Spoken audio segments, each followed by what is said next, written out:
It's your girl, Professor Cinephile, and guess what? It is Black History Month. And so I figured that I would focus on films that are about important themes for Black people. Now, generally, I tend to focus on African American history. However, in the time that we are right now, I think it's important to highlight this film because of the revolutionary spirit that it has. I am talking about none other than Sarafina. Okay, so Sarafina was a film that came out in 1992, and it was the film version of the Broadway musical Sarafina. Now, this musical has always had a special place in my heart. It's the first musical or anything that I saw on Broadway. Now, I grew up poor. My mama ain't had no money, but she pulled her coins together and she took me to see it. She really wanted me to be inspired by the story. And as a little girl, I honestly was. Um, oh, I could go on and on about it, but let's get into it, okay? Spoiler alert. It's interesting to do a spoiler alert for a film that is about, actual events. But spoiler alert, I may talk about some things. If you haven't seen the film and you want to see it yourself, you want to pause and then come back after this. But I'm hoping you just watch through. Okay. So Serafina is a story of the South African students who, many of whom were living in the shanty towns in the area called Soweto, right? And they were going to school and being forced to, absorb this Eurocentric education. This was a time when apartheid was the law of the land. White colonizers were, I mean, just treating Black people horrifically. I mean, it was the apartheid regime is one of the worst in the world. And these young people resisted and they stood up and fought against it. And that's why I think it's an important theme for right now. And I really hope that you go watch it. I was able to watch it on Amazon Prime, but I think it's available in other places as well. So we have the main character, Sarafina, and she's got this wonderful personality, very strong, very independent, but also like really fun to be around, and people really like her. And then they kind of see her as like a leader, somewhat in their group, right?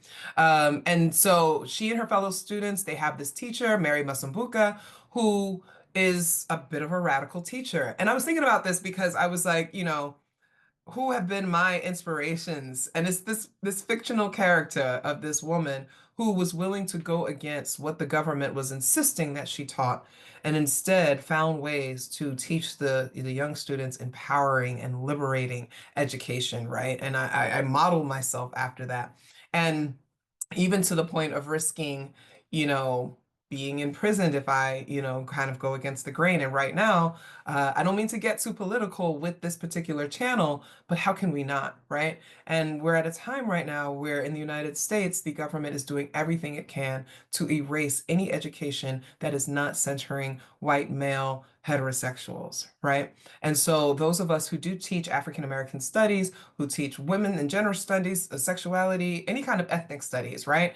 Any of us that are doing work that falls outside of the Eurocentric framework and epistemology, we're doing kind of revolutionary work right now. So if you are watching, stay strong. And if you are somebody who talks about film and studies film and things like that, understand the importance of media when it comes to these kinds of revolutionary times, right?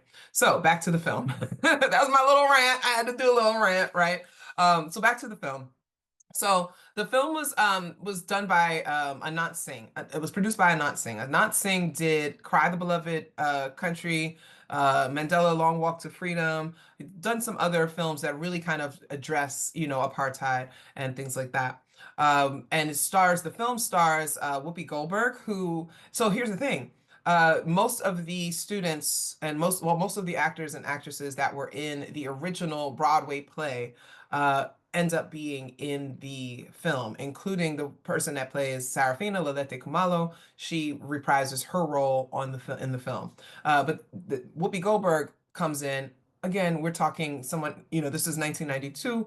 Whoopi Goldberg had done Color Purple by then. She'd done a number of other films, Jumpin' Jack Flash, and she was gaining popularity in Hollywood. So bringing her on was a pretty big name. You also had Miriam Makeba, right? Miriam Makeba, wonderful, wonderful, wonderful singer, artist, actress, who her, gosh, we could do a whole thing on her. She's also in there. She plays Sarafina's mother.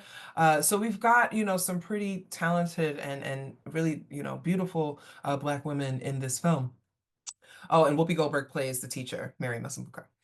So you follow the story, they're coming along, and the students are learning, they're enjoying their education, they're happy to learn about themselves. She is challenging to think, why do you only learn about white people and what they've done? But the military is coming in, the government is cracking down because they are starting to see rumblings of riot and resistance. And they're trying to figure out, where is this starting? Where are these young people that we've been indoctrinating to hate themselves? Why are they starting to love themselves? Why are they starting to push back? Why are they rebelling, right? And this understanding, right? We know that knowledge is power. So they understand that if these students and these young people are learning about themselves and they're learning this kind of empowering rhetoric, they might resist. And that's exactly what happens. And so this is actually a revolution that took place. What ended up happening was that they were introducing Afrikaans, right, this colonizer language, as the primary communication and mode of education. And the students, okay, when I've been to South Africa, let me tell you, these folks speak multiple languages. I met someone who spoke 8 languages, right? They wanted to learn in their native language. They wanted to be able to at least be able to speak their language. And they had been until that point, right? And then the colonizers come in and they were forcing this onto the students. The students, they formed this group called the Soweto Students Action Committee, and they decided the protest began on June 16th, 1976. That is an important date. It is one that is honored still to this day. And they rose up. They did walkouts. They started peacefully. They were often they were countered by police officers.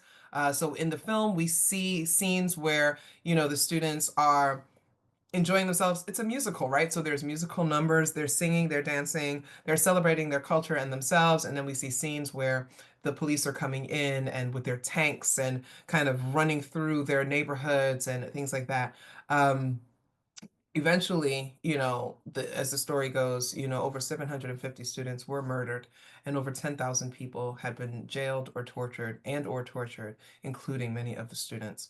Many of the girls and, well, actually everyone, many of them were rendered infertile because they were using electric shock treatment, waterboarding, all kinds of really heinous things that they were doing. And there's some parts in the film that show that, right? They show Serafina being tortured. There's a whole montage where the students are giving like kind of real testimonies of what happened, and it's a bit triggering, so you just want to be mindful of it. It is discussing really harsh torture.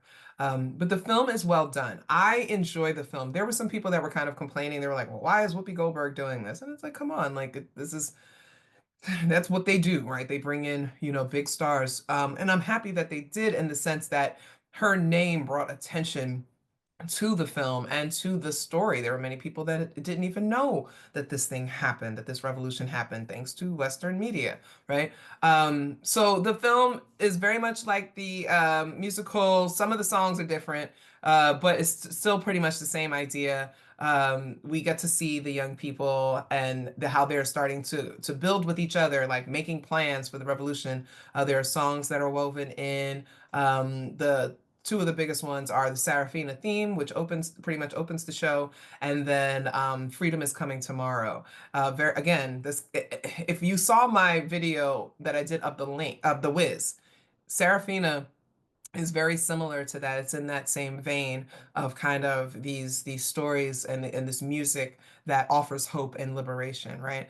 So those are also my two favorite ones.